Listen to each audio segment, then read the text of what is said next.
লক্ষ্মীপুরের রায়পুরে পারিবারিক ও জমি সংক্রান্ত বিরোধের জেরে এক নারীকে মারধর ও হুমকি দেওয়ার অভিযোগ উঠেছে ছাত্রদল নেতা সাদ্দাম হোসেন মারুফের বিরুদ্ধে। এই ঘটনায় শারমিন আক্তার নামের এক নারী রায়পুর থানায় এজাহার দায়ের করেছেন। জানা যায়, উপজেলার ৬ নম্বর কেরোয়া ইউনিয়নের ৪ নম্বর ওয়ার্ডের পূর্ব কেরোয়া এলাকায় মোহাম্মদ আলী মুন্সি বাড়িতে গত ২১ আগস্ট সকালে এই ঘটনা ঘটে।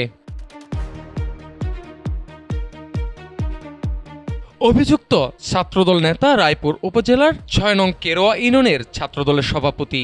এ ঘটনায় রায়পুর উপজেলা ছাত্রদল সাময়িক শোকজ করে কারণ দর্শানোর নোটিশ দিয়েছেন। ওই বাড়িতে আর কি মোহাম্মদ আলী মুন্সি বাড়িতে দীর্ঘদিন ধরে জমির নিয়ে সমস্যা। যাদের সাথে সমস্যা তাদের নাম হচ্ছে মহসিন, জুয়েল, সবুজ। এদের সাথে অনেক বছর ধরে এই জায়গা নিয়ে ঝামেলা চলছে। গ্রাম্য সালিশে আমরা পাচ্ছি, আদালতে এটা নিয়ে চলছে, ওখানেও আমাদের রায় আছে। ওনারা ইনজেকশন জারি করছে এই জমি নিয়ে, যেখানে আমি ঘর করছি ওটা নিয়ে আর কি ইনজেকশন জারি করছে, ওখানেও আমরা রায় পাইছি, কিন্তু ওনারা মানছে না। গত পরশুদিন সে বিদেশ থেকে আসে মহসিন, আসার পরে কালকে ছাত্রদলের মারুফ তার নেতৃত্বে অনেকগুলো সন্ত্রাস নিয়ে আমার বাড়িতে হামলা করে। ভুক্তভোগীর পরিবার গণমাধ্যম কর্মীদের অভিযোগ করে বিস্তারিত তুলে ধরেন। এ সময় ভুক্তভোগী শারমিন আক্তার ও আকলিম আক্তার অভিযোগ করে বলেন, দীর্ঘদিন ধরেই একই বাড়ির মহসিন হোসেনের সঙ্গে তাদের পারিবারিক জায়গা জমি সংক্রান্ত সীমানা নিয়ে বিরোধ চলে আসছিল।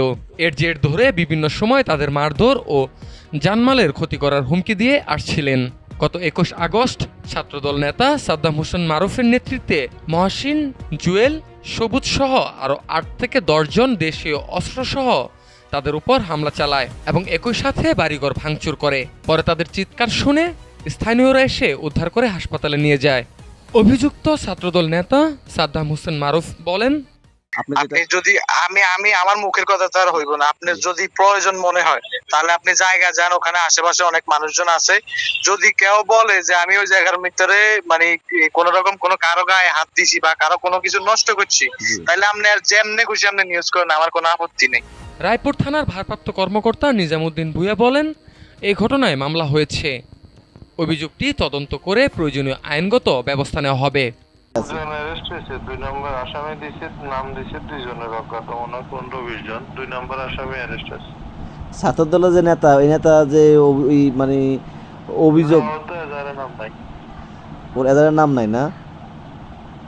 না, সাদ্দাম। তাহলে তাহলে মানে এজাহার হয়েছে, এজাহার কোনো নাম নাই সাদ্দাম। হ্যাঁ, না, এজাহারে সাদ্দামের নাম নাই। লক্ষ্মীপুরের রায়পুর থেকে মাহবুব হোসেন রনির তথ্যচিত্রে মুকসুদুল হাসান মিঠু, ঢাকা টুডে।